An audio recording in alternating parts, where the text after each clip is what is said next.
Mother's Day to all the mothers who may be watching. As you watch today's video, one thing I want you to look out for is how God is bigger than all of our problems. I hope the story of Job impacts you as much as it has impacted me in my life.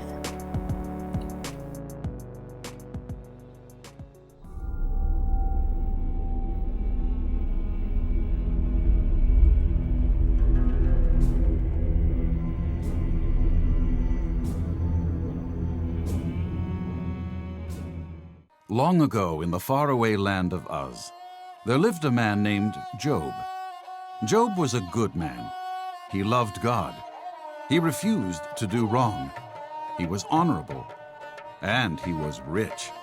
He had thousands of sheep, camels, oxen, donkeys, and servants, and 10 children. Job was the greatest man in the land, and everything in his life went smoothly. Meanwhile, Satan took notice. He complained to God about Job. He only serves you because you give him so many blessings. If you take away Job's blessing, he'll curse you right to your face.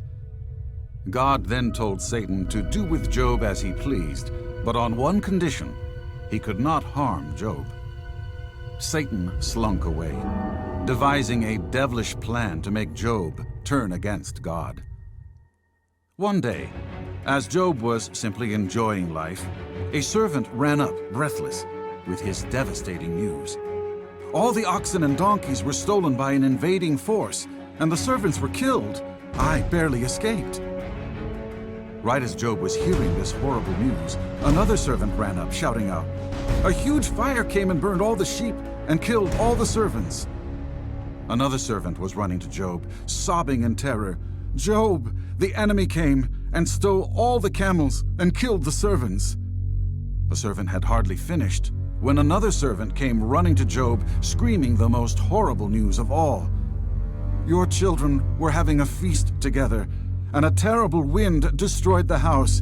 Your children are all dead." In an instant, Job lost everything, his wealth and his family. They were gone. The grief was painful. Job tore his clothes, shaved his head, and fell on the ground. Satan thought Job was going to be mad at God, but instead, Job worshipped God. "The Lord gave me everything, and he has the right to take it away. I will still praise God," Job said. Satan then asked God if he could make Job sick. He was sure that Job would then curse God. God told Satan that he could continue with his plan, but was not allowed to kill Job. Then it happened. Job broke out with sores over his entire body. He became very ill. The pain and itching was so unbearable that he took broken pieces of pottery to scratch the sores. Job's wife was of no help at all. She came up to her husband and growled, "You're still trying to do good? Just curse God and die." Job did not sin. He continued to worship God. Even Job's friends started to turn against him. They thought that Job must have sinned for God to punish him like this.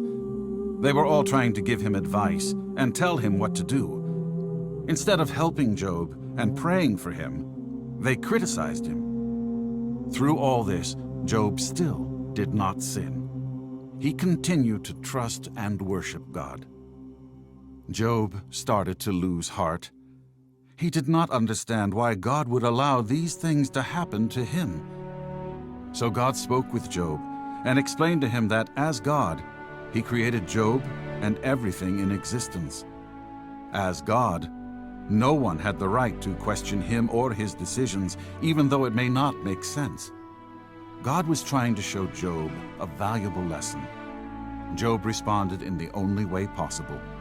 He worshiped and he repented.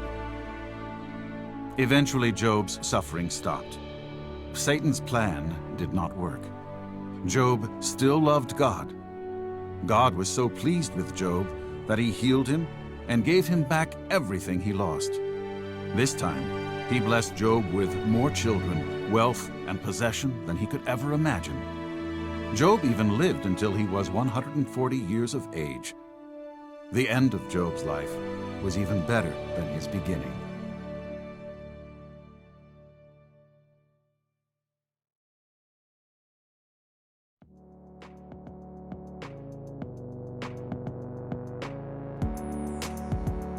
Did you see how God is bigger than our problems? The experience of physical pain and/or mental anguish can be described as suffering.